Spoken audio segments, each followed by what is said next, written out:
Hello friends, आप सबों का स्वागत है। दोस्तों, एसएससी सीजीएल 2019 का इतिहास और संस्कृति सभ्यता का जो ये सीरीज चल रहा है, जो भी प्रश्न पूछा गया 2019 में, तो उसका पार्ट ये 3 है और उसमें पार्ट 1 और 2 मिला करके 88 तक हो गया था। आइए दोस्तों, आज पार्ट 3 को देखते हैं और पहला प्रश्न है प्रश्न संख्या 89। तो पूछ रहा है कि मिशनरीज ऑफ चैरिटी की संस्थापक मदर टेरेसा का जन्म कब हुआ था। तो दोस्तों, इसका सही जवाब हो जाएगा 26 अगस्त 1910। प्रश्न संख्या 90 है, भारत के इतिहास में डैश के बीच की अवधि को दिल्ली सल्तनत काल के रूप में। तो दोस्तों, दिल्ली सल्तनत जो है 1206 से लेकर के 1526 तक चला था और 1526 में इब्राहिम लोदी को बाबर ने आकर के पराजित किया। उसके बाद मुगल वंश की स्थापना हुई, तो 1206 से 1526 तक दिल्ली सल्तनत रही। चलिए प्रश्न संख्या 91 देखते हैं, विक्रमशिला विश्वविद्यालय का स्थापना डैश एक पाल राजा के। तो विक्रमशिला विश्वविद्यालय का स्थापना किसके द्वारा किया गया था। तो ये धर्मपाल के द्वारा। मिहिर भोज किसका शासक था। तो मिहिर भोज था प्रतिहार वंश का शासक। चलिए प्रश्न संख्या 93 को देखते हैं, राजतरंगिणी पुस्तक के लेखक कौन है। तो राजतरंगिणी पुस्तक के लेखक है कल्हण। 1857 के भारतीय विद्रोह के दौरान कुंवर सिंह की उपलब्धियों को पहचानने के लिए वीर कुंवर सिंह जयंती किस राज्य में मनाई जाती है। तो दोस्तों, वीर कुंवर सिंह जयंती बिहार में मनाया जाता है। आप लोग जानते होंगे कि ये जगदीशपुर आरा के जमींदार थे और इनका बहुत योगदान रहा था।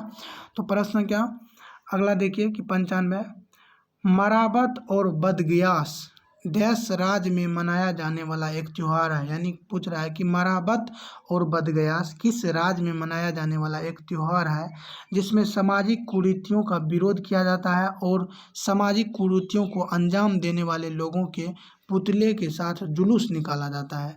तो दोस्तों, मराबत और बदगयास ये आपको महाराष्ट्र में नागपुर नामक स्थान पर मनाया जाता है। और दोस्तों, नागपुर में 0 माइल केंद्र है जहाँ से पूरे भारत में डिस्टेंस को मापा जाता है। चलिए दोस्तों, अगला प्रश्न क्या देखते हैं, गांधी इरविन समझौते की प्रमुख शर्तें निम्नलिखित है। तो देखिए दोस्तों, ये थोड़ा सा लंबा है, आप लोग इसे देखिए ध्यान से, चूंकि ये काम का है। तो गांधी इरविन समझौते की प्रमुख शर्तें, नमक टैक्स हटाना, कानूनी तौर पर उत्पादन, व्यापार और बिक्री करने की अनुमति देना, भारतीय राष्ट्रीय कांग्रेस द्वारा गोलमेज सम्मेलन में भाग लेना एवं भारतीय राष्ट्रीय कांग्रेस को सविनय अवज्ञा आंदोलन रोकना। तो ये सारी समझौता गांधी और इरविन के बीच हुई थी। चलिए दोस्तों, प्रश्न संख्या 97 को देखते हैं, धमार, पखावज, ध्रुपद, तराना में से कौन सा हिंदुस्तानी शास्त्रीय संगीत का कंठ संगीत रूप नहीं है। दोस्तों, ये आपको बस ये चुनना है कि जो हिंदुस्तानी शास्त्रीय संगीत से जुड़ा नहीं है। तो दोस्तों, ये धमार तो हिंदुस्तानी से है ही, ध्रुपद भी है, तराना भी है, तो इसका मतलब ये पखावज नहीं है।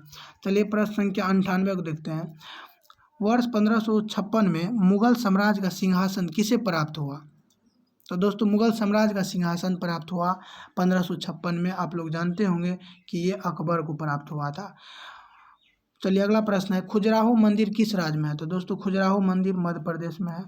प्रश्न संख्या 100, किसको यूनाइटेड किंगडम में संसद के 7 सदस्यों का एक समूह था। मतलब कौन था जो यूनाइटेड किंगडम में संसद के 7 सदस्यों का एक समूह था जिसे ब्रिटिश भारत के लिए संवैधानिक सुधारों का सुझाव देने के लिए गठित किया गया था। तो दोस्तों, ये साइमन कमीशन था जिसमें 7 सदस्य था और ब्रिटिश भारत के लिए संवैधानिक सुधार का सुझाव देने के लिए गठित किया गया था।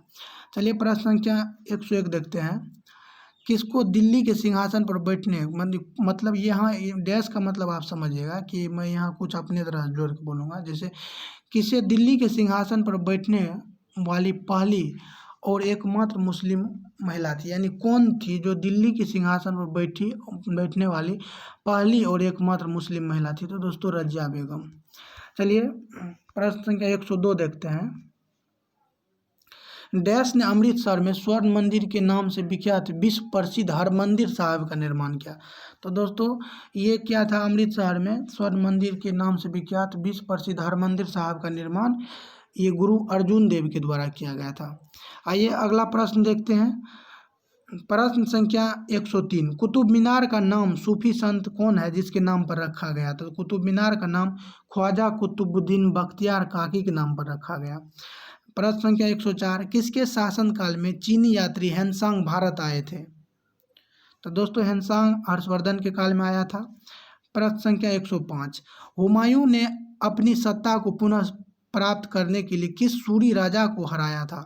तो दोस्तों हुमायूं के हाथ से सत्ता छिन गया था।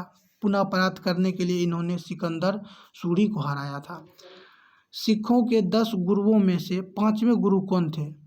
तो दोस्तों सिखों के कुल 10 गुरु हुए, तो 5वें गुरु अर्जुन देव थे, 10वें गुरु गुरु गोविंद सिंह थे।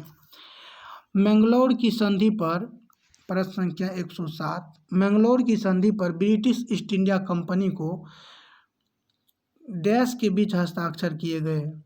मैंगलोर की संधि पर ब्रिटिश ईस्ट इंडिया कंपनी और डैश के बीच, यानी मैंगलोर का संधि 1784 में ब्रिटिश ईस्ट इंडिया कंपनी और टीपू सुल्तान के बीच हुआ था। खिचड़ी, उत्तरायण और लोहड़ी डैश त्योहार के विभिन्न नाम है? तो खिचड़ी, उत्तरायण और लोहड़ी दोस्तों ये मकर संक्रांति के नाम है। सम्राट अकबर के दरबार में टोडरमल क्या थे? तो टोडरमल दोस्तों ये वित्त मंत्री थे।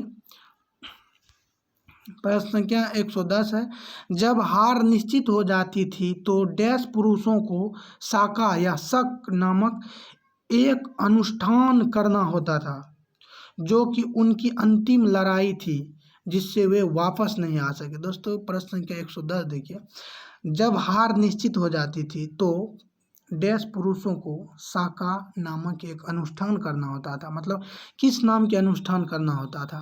डैश पुरुषों को, मतलब वह पुरुष कौन था?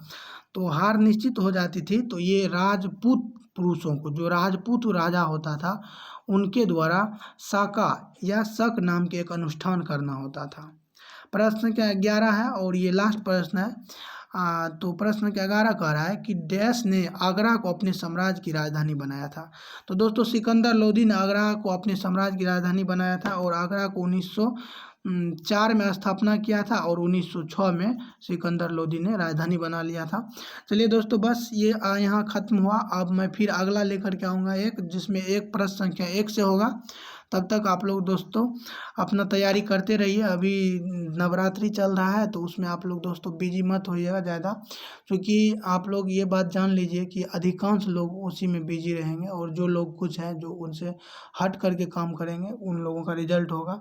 बस आपको कुछ अच्छा करने के लिए कुछ खास करना ही पड़ेगा। चलिए दोस्तों बहुत बहुत धन्यवाद आप सबों का।